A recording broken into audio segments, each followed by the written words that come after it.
Hey guys, happy Taco Tuesday. Welcome back to my channel. And if you're new here, hi, I'm Tori. Nice to meet you. So Valentine's Day is coming up this weekend, so I thought it would be special to talk a little bit about love and how we can love people better.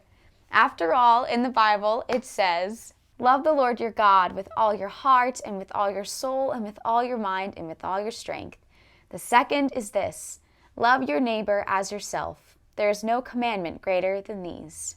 The Bible is all about God's love for us. In fact, some people, including myself, call the Bible God's love letter to us. Today, I wanted to focus a lot on the second commandment, which is to love your neighbor as yourself. And what better way to talk about that than by talking about the love languages? So what the love languages are, if you're not familiar with them, is they are different ways that we choose to show love to others and the ways that we feel the most secure in others' love for us, separated into 5 categories, being quality time, physical touch, acts of service, gift giving, and words of affirmation. Today, we're just going to be dipping our toes into this topic so you guys have a better idea of what the love languages are, and so you can start to think about love languages more and how you can love your loved ones better, especially since Valentine's Day is coming up this weekend. If you guys want to go more in depth after this video into a certain love language, or you'd love to see more personal real-life examples or even more tips on how to love somebody with a different love language than yours, definitely go check out Gary Chapman's book, The 5 Love Languages. This is the book I read that inspired today's video, and I definitely will have a link for you guys in the description box below for you to go purchase it if this is something you are interested in. Without further ado, we have 5 love languages to cover in this video, so let's hop right into it. Starting off with the first one, quality time. For people whose love language is quality time, they are people who value undivided, intentional attention, which means it's not sitting together on the couch watching a movie, which is a common misconception, and it's also not hating or fearing being separated from the person that they love. It's all about having that undivided attention, that quality time. Some things you guys can do to love somebody with the love language of quality time is have a quality conversation with them. Don't go to the small talk, skip the small talk, and go straight to the deep stuff. Talk about things that are important. And you could also love them by spending time doing something that they love with them. Bonus points to you if it's something that they know you dislike, but you're doing it anyway because you love them. The second love language is physical touch.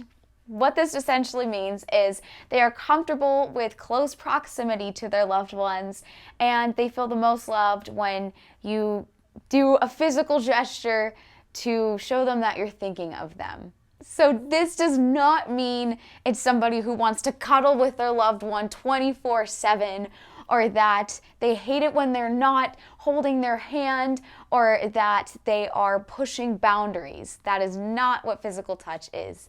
It's really all about intentional, gentle gestures. And so some of the best things you can do to love somebody with the love language of physical touch is to reach out and hold their hand if you're just out and about in the store, or if they're really sad and they're down and they need comfort, you can comfort them by placing your hand on their back, or you could even hold their hand then, but just being in their proximity, being close to them. And you can never go wrong with the hug. If you know someone with the physical touch love language, I'm sure they're already a natural hugger, so they're pretty easy to spot out. The next one we'll be talking about is acts of service, which means that they feel the most loved when you are actively trying to improve their surrounding environment, or when you're going out of your way to show them with action that you love them. What it's not is always doing every single thing for somebody, or it's not laziness either. It's simply just being present and taking care of the things around them, so that way their state of life is just altogether better. So what you can do to love somebody with the acts of service love language is ask them if you can help them with their errands. Alleviate some of that pressure of things they need to do by helping them do it. Offering your time is also an action that you can do to show them that you love them. And if they do something around you and they help you out with something, be sure to let them know that you're grateful for that. It'll go a long way. The next one we'll be talking about is my personal favorite, and that one is gift giving.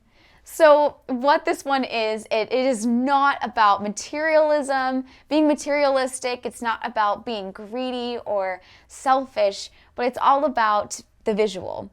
Having a visual symbol of love, having a tangible item that represents your love for that person.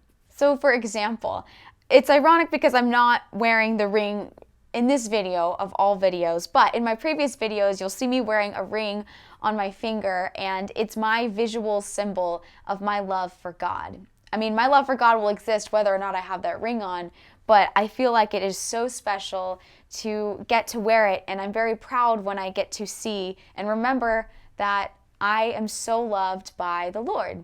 And so how you can love somebody with this love language, it doesn't need to be something expensive. It could be something as simple as when you're walking out and you happen to be in nature and you see something that makes you think of them, go get it. If it happens to be a really pretty seashell on the beach or a flower you saw in a little field, pick that up and give it to the person you know with the gift-giving love language, and I'm sure they will be very happy. Also, things that are handmade are the absolute best. If it's something from your heart, that is the best gift we could ever receive. And the gift of presence works too. It's a physical thing that you're doing to show them that you love them. And finally, the last one we'll be talking about today is words of affirmation. People with the words of affirmation love language feel the most affirmed and loved when you are vocal about your love for them. So this does not mean that you're stroking their ego or that you're just throwing out compliments to make them feel better. Words mean a significant amount to people with this love language. If you know someone with this love language, it's all about being vocal about what you think of them. And so if they do something that you enjoy, or if they said something that you really loved, or if they look beautiful and you want to let them know, definitely say it out loud. Think out loud with these people. They will feel so encouraged by your words. Also, writing a love letter is great because it's all of the things that you're thinking about them on paper, and they can go back and read those encouraging words if they're ever down. And so just think about words and thoughts and put them out in the open. And that's how you can love somebody with the words of affirmation love language. And there you go. You guys all now have a basic understanding of the love languages, and hopefully you're starting to think about the people in your life and how you can love them more and what their potential love language is. And again, if you want to go more in depth, definitely go check out this book. The link will be in the description box below. And comment down below what your love language is or what you think your love language is, because I personally like to see which ones are more popular and which ones are a little more rare. If you guys liked today's video, please be sure to subscribe to this channel. I post Christian-related content every Taco Tuesday. And be sure to follow me on my Instagram at mygodmoments for more Jesus in your feed, and so you can see my personal walk with the Lord. Make sure you spend this weekend showing the people in your life how much you love them, and I will see you all next Tuesday. Bye!